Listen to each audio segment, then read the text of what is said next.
I survived 30 days in the backrooms. This is what really happened. Part 1. I never believed the stories. The endless yellow rooms, the buzzing fluorescent lights, the monsters. I thought it was just another internet creepypasta. Until I fell through the floor. This happened 3 months ago. I was working late in an office building. Everyone had already gone home except me. Around 11:30 p.m., I was carrying a box of old files down a hallway I'd walked through hundreds of times before. The lights flickered once. Nothing unusual. Then they flickered again. As I took one more step, the carpet beneath my feet felt soft. Too soft. Before I could react, the floor disappeared. I fell. Not for long. Maybe 5 seconds. When I hit the ground, the box exploded open, sending papers everywhere. I stood up expecting to see a hole in the ceiling. There wasn't one. Above me was nothing but stained ceiling tiles and humming fluorescent lights. I looked around. Yellow wallpaper, old damp carpet, the smell of mold, a constant electrical buzzing that seemed to come from every direction at once. I checked my phone. No signal. No Wi-Fi. The battery, which had been at 82% a minute earlier, now read 49%. That's when I realized I wasn't in my office anymore. I started walking. Every hallway looked exactly the same. Every room had the same faded wallpaper. Every turn led to another empty corridor. I tried leaving a trail with pieces of paper from the box.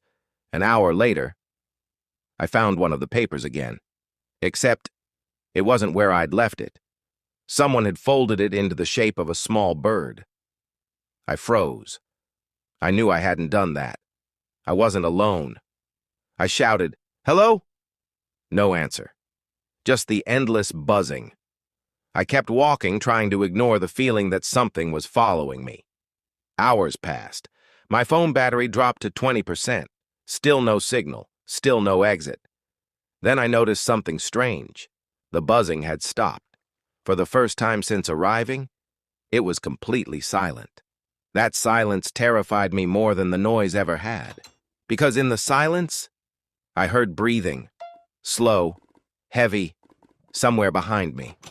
I turned around. Nothing. I spun in circles with my flashlight.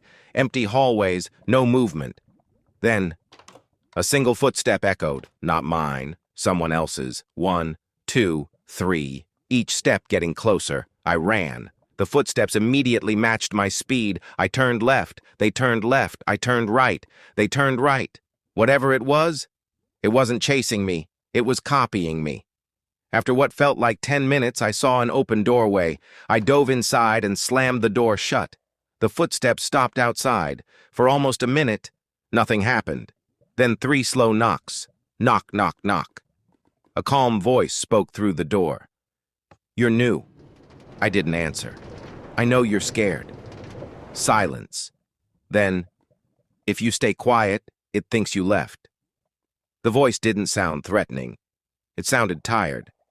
After several minutes, I slowly opened the door. A man was sitting against the wall. He looked to be in his 40s. His beard was overgrown. His clothes were filthy. He looked like he hadn't slept in weeks. He smiled. "You've got about 5 minutes before the humming starts again." I asked him where we were. He laughed. "Wrong question." "What should I ask?" He looked me straight in the eyes. "You should ask how long you have left." Before I could respond. The fluorescent lights above us blinked once. The man's face changed instantly. He stood up. "Run!" "Why?" "The lights only blink when something bigger is moving." The buzzing returned. But this time, it wasn't coming from the lights. It was coming from somewhere deep in the hallway. Something was making that sound, and it was getting closer. The man grabbed my arm. "Don't look back!" We started running, behind us. The buzzing grew louder, then came the sound of wet footsteps. Not shoes, not bare feet. Something else. The hallway ahead suddenly split into 3 identical corridors. The man didn't hesitate.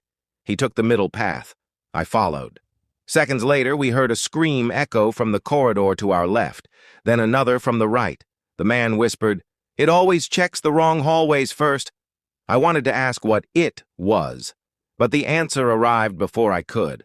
A shadow stretched across the wall behind us. It was impossibly tall, far taller than any human. And even though I never turned around, I knew one thing. It was smiling, to be continued.